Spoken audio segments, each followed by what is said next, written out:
The Suitcase Murders, Deadly Secrets, Double Lives, Detective Shernan's Case Files.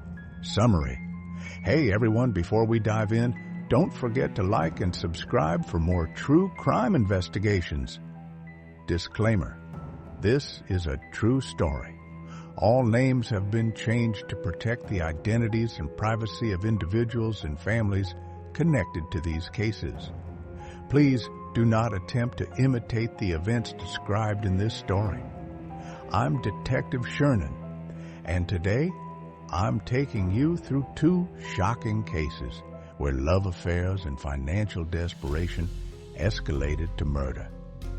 In Indonesia, an auditor named Ray Mitchell lived a double life newly married in one city while carrying on an affair with a 50-year-old financial manager in another. When his request to embezzle company funds to pay for his wedding reception was rejected, he committed a brutal murder and hid the evidence in a suitcase. In England, we'll examine the case of James Kim, a South Korean national who presented himself as a sophisticated businessman but harbored dark impulses. Between October and December 2001, he murdered two young Korean women, hiding their bodies in suitcases. The first victim's body was abandoned in rural Yorkshire, while the second was concealed in a sealed closet in his London apartment. Both cases reveal how seemingly normal people can conceal monstrous capabilities behind polished exteriors and how modern forensic techniques eventually brought them to justice. These stories aren't just about murder. They're about the devastating impact of deception, financial desperation, and the terrible price paid by innocent victims who simply trusted the wrong person. Part 1. The Indonesian Auditor. I've seen a lot in my 20 years as a detective, but sometimes a case comes along that still manages to shock me to my core. The Ray Mitchell case is one of those. It was early May 2024 when the file landed on my desk. The crime scene photos showed a middle-aged woman's body contorted to fit inside a large suitcase found by the side of a rural road. The victim's name was Linda Martinez, a 50-year-old financial manager at a large food corporation. Let me take you back to where it all began. Ray Mitchell lived in Sukham village in Tangerang City. My initial background check revealed a failed marriage in 2019 that ended in divorce by 2021, leaving him with a child he rarely saw. He worked as an auditor for a major food corporation, frequently traveling to audit different branches. During his business trips to Palembang, Ray met a local woman named Sarah. Their relationship moved quickly by 2023. He had introduced her to his parents, and they married on March 17, 2024, during Ramadan. Due to financial constraints, they postponed their wedding reception until May 5th at the Muhammadiyah Auditorium in Palembang. The total cost? 40 million rupiah, approximately 2,560. For most Americans, that might not sound like much for a wedding, but in Indonesia, it represented a substantial sum for Ray. This financial pressure would ultimately push him toward an unthinkable act. Just 1 month before the wedding reception, in April 2024, Ray received a routine assignment to audit the Bandung branch. That's where our victim enters the story. Linda Martinez was a 50-year-old cashier at the branch whom Ray had secretly been having an affair with since 2023. Did he travel to Bandung specifically to see her? Or was this a work situation that evolved into something personal? I wondered as I flipped through the case notes. The timeline was critical. Linda had 2 children, one in college, one in high school. She was technically married but separated, sleeping in different beds from her husband while they were in divorce proceedings. This detail would become important later in our investigation. The fateful day was Wednesday, April 24th, 2024. Ray met Linda at the office at 8 a.m. to discuss financial matters. When he learned she hadn't yet transferred company funds to the main account, he saw an opportunity. Taking advantage of their relationship, he suggested they discuss an important issue privately at a hotel in Bandung City. Linda, trusting in their relationship, drove Ray on her motorcycle to the hotel. They checked in at 9:51 a.m., a timestamp clearly captured on the hotel's security cameras, which would later become crucial evidence. After some initial intimate moments, the atmosphere changed dramatically when Linda began seriously discussing their relationship's future. She wanted commitment marriage. Ray coldly rejected her, stating their relationship was merely a passing fling. The argument escalated, and Ray shifted the conversation to company funds. He proposed a deal. He would marry Linda if she helped him embezzle 43 million rupiah from the company. He claimed he'd take responsibility if caught, but never revealed the money was actually intended for his upcoming wedding reception with Sarah. Linda was outraged.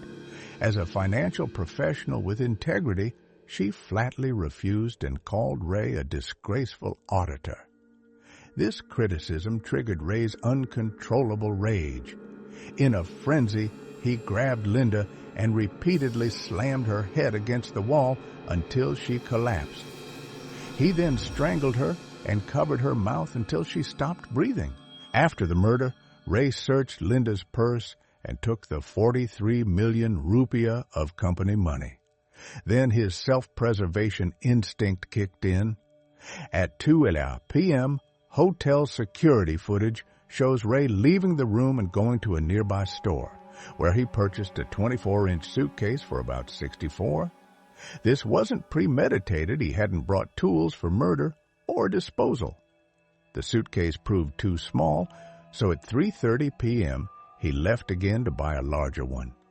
Using force, he compressed Linda's body into the larger suitcase. He then moved her motorcycle to a distant parking spot to eliminate evidence connecting her to the hotel. At 6:40 p.m., Ray left the hotel with the suitcase. Instead of his original destination, he changed course to Batur Tangerang, where his younger brother Thomas lived. Without revealing the contents, Ray asked Thomas to rent a car. Would you help your brother move a suspiciously heavy suitcase without asking questions? I often ask audiences when presenting this case. Most say no, but family loyalty can cloud judgment. Only when they were driving back to Bandung did Ray confess to Thomas what he'd done. Thomas, shocked and horrified, became an unwilling accomplice. Near Chorang in Basi, they found a secluded location, dense bushes along the Kalimalang inspection road in Sukadana village. Under cover of darkness, they dumped the suitcase containing Linda's body. The next morning, Ray appeared at the Bandung office pretending to be concerned about Linda's absence. He was playing a calculated role, building his cover story. Meanwhile, Linda's family was frantically searching for her. Her eldest son contacted his uncle, Anjar, Linda's cousin. The next morning, they went to her workplace, where they ironically met Ray, who expressed sympathy while subtly suggesting they shouldn't involve the police. He cleverly implied Linda's disappearance might be related to her pending divorce, successfully diverting suspicion toward her husband. Fate intervened the next day when city sanitation workers discovered the suitcase at 8 a.m. Initially thinking it was garbage, they noticed its unusual weight and strange smell. Police opened it to find Linda's contorted body, a sight that disturbed even veteran officers. Forensic examination quickly identified the victim as Linda Martinez. The case became a media sensation throughout Indonesia. Meanwhile, Ray fled to Palembang, believing the wedding preparations would provide perfect cover. He paid the 40 million rupiah reception deposit on April 30th, just days before his arrest. The investigation advanced rapidly. Initially, suspicion fell on Linda's husband, as Ray had intended. However, hotel security cameras revealed Linda had last entered a hotel room with Ray and never emerged, while he made several trips in and out before leaving alone with a large suitcase at 6:40 p.m. On May 1st, police arrested Ray at his wife's family home in Palembang, shocking everyone preparing for the imminent wedding. During interrogation, confronted with the overwhelming video evidence, Ray confessed and implicated his brother Thomas, who was also arrested. Ray faced a 15-year sentence. Interestingly, he was exempted from premeditated murder charges because evidence suggested the killing was spontaneous during their argument. The CCTV footage showed he hadn't brought the suitcase in advance, but purchased it after the murder. Still, Linda's family and many observers felt the methodical way he covered his tracks suggested more planning than was legally proven. What would you have done differently to investigate this case? I often ask my audience. Would you have checked the CCTV footage first or started with the physical evidence at the crime scene? The tragedy of this case is profound. A woman, a mother of two, murdered for a sum equivalent to 2,560, so a man could maintain his secret double life and pay for a wedding reception with another woman. Part 2. The London Suitcase Killer. In January 2002, while investigating an unrelated case in Yorkshire, England, I was called to consult on a disturbing discovery. An old metal suitcase found beside a country road contained the body of a young Korean woman. This case would eventually lead authorities to one of England's most methodical killers, a man who appeared sophisticated and charming on the surface, but harbored a monstrous nature. James Kim was born in South Korea in 1971. He arrived in London in 2000, supposedly to study English, but quickly abandoned his studies to enter the real estate market. He rented 2 apartments, one near Holborn on Eel Street and a luxurious duplex on Gesta Street in the Paula district. Clever marketing tactics targeting international students, especially South Koreans seeking accommodations, enabled him to build a rental business.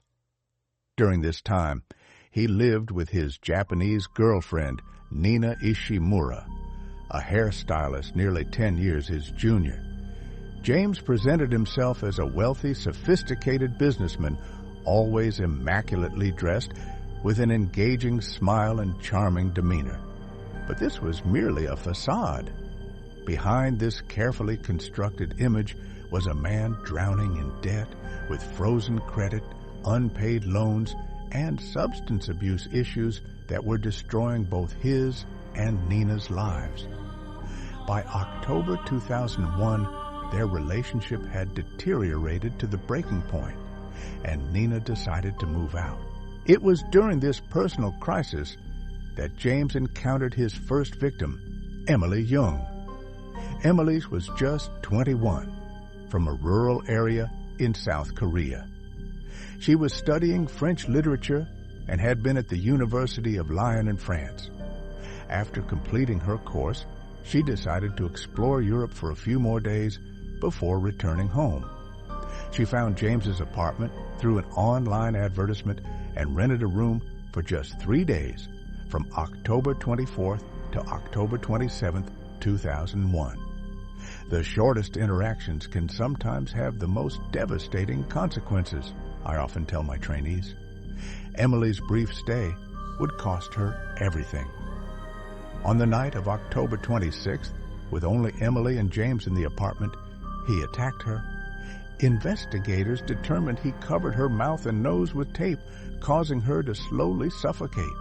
Before killing her, he forced her to reveal her credit card PIN, intending to steal her money.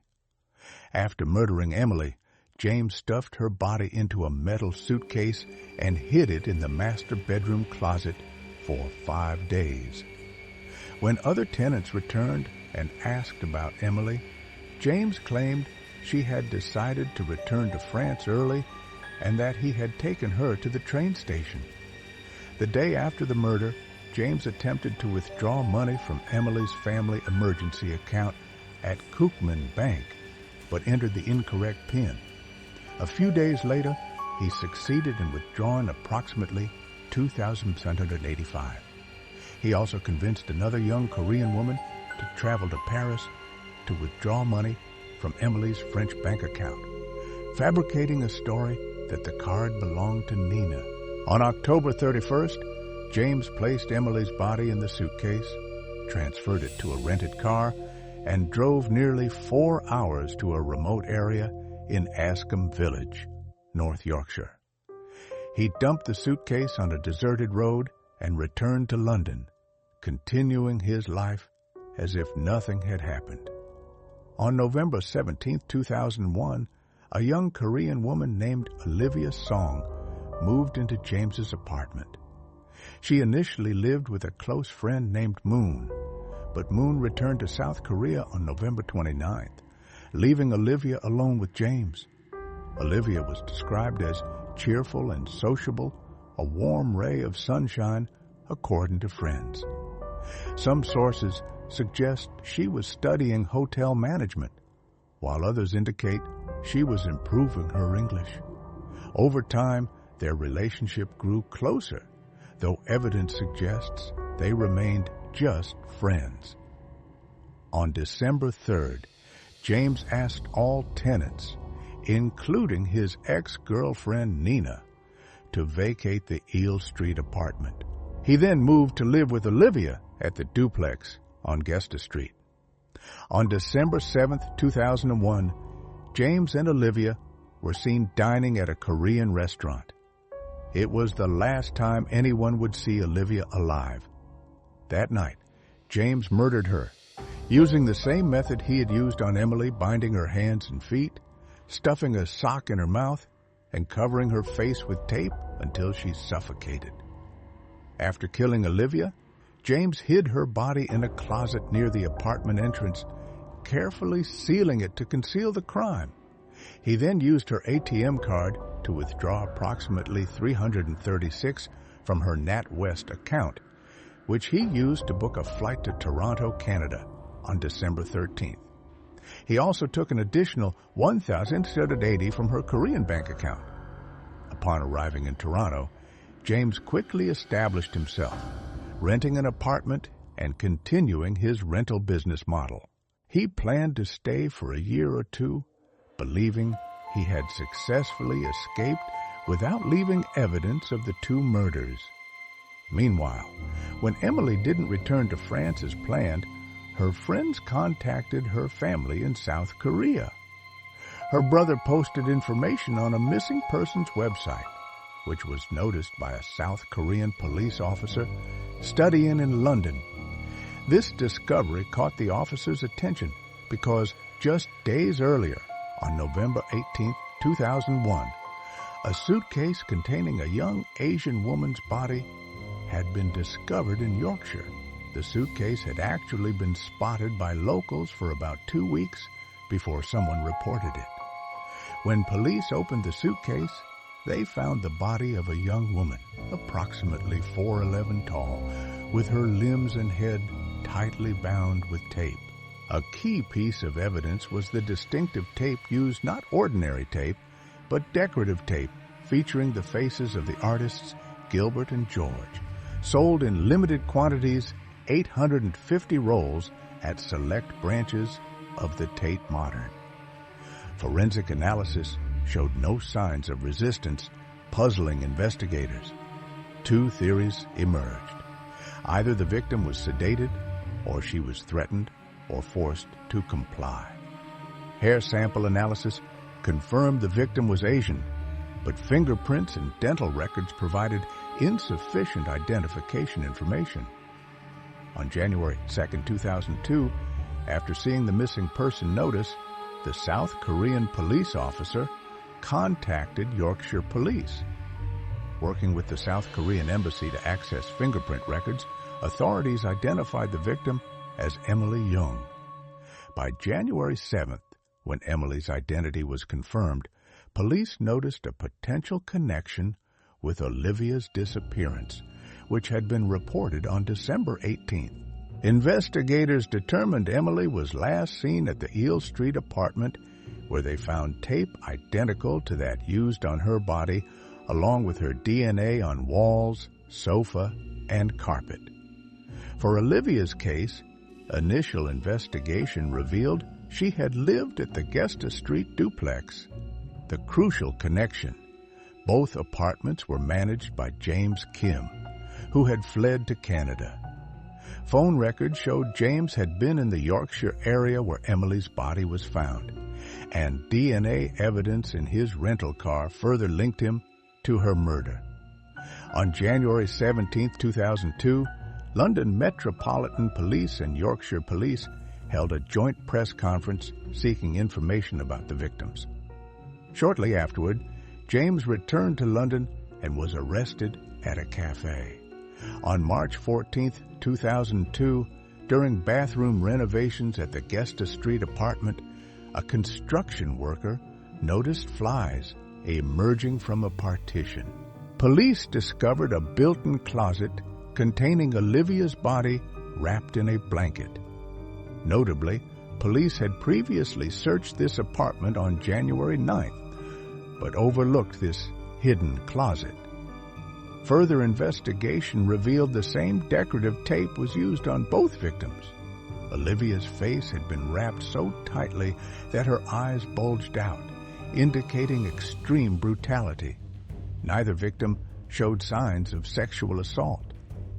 On April 4, 2002, James was charged with both murders. His trial began in March 2003 after several postponements. Throughout the trial, James remained indifferent and refused to answer questions.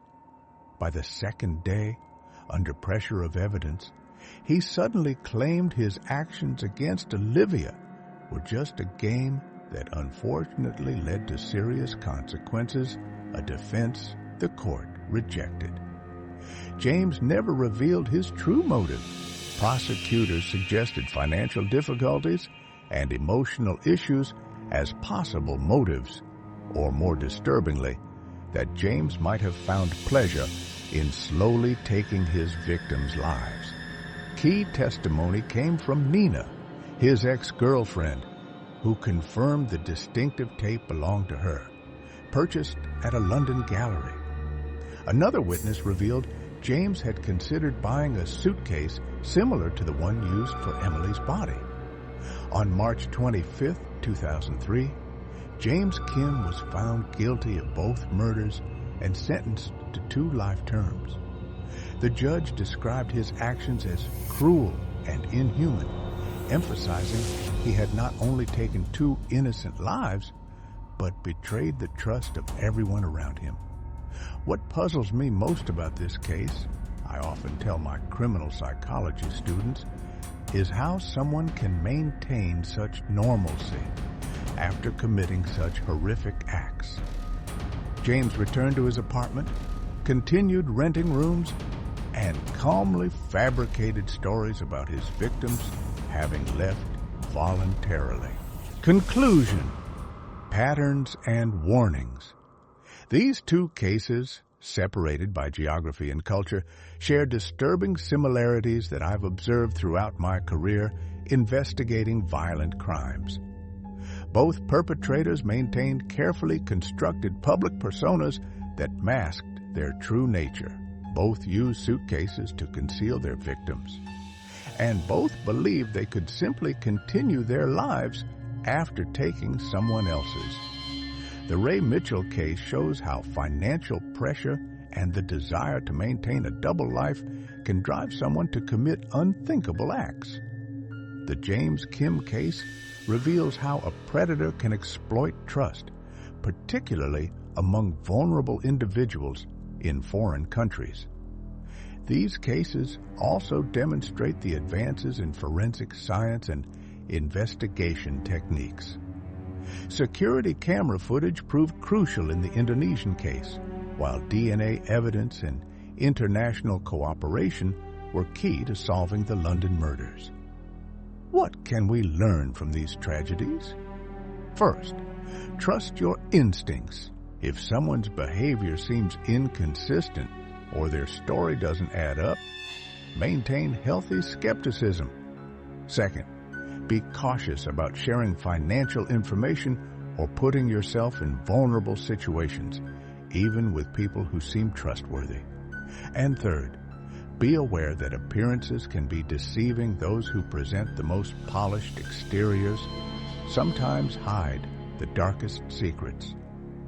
I'd like to ask you, the viewer, what warning signs do you see in these cases that might have saved the victims?